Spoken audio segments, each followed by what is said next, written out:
YCP పాలనలో వెలవెలబోయిన వసతి గృహం.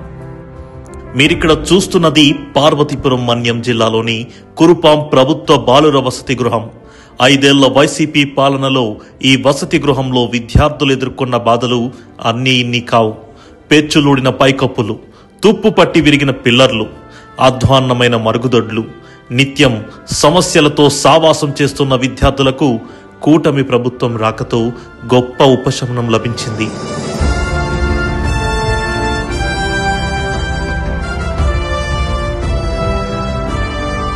శిథిలావస్థ స్థితిలో ఉన్న వసతి గృహానికి మెరుగులు దిద్ది శుభ్రతకు చిరునామాగా మార్చారు.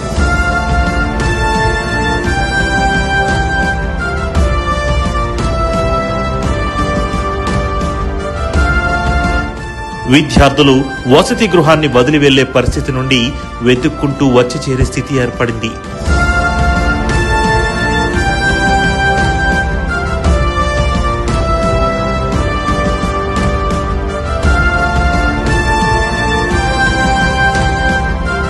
ఇది పిల్లల విద్యపై కూటమి ప్రభుత్వానికున్న నిబద్ధతకు నిదర్శనం.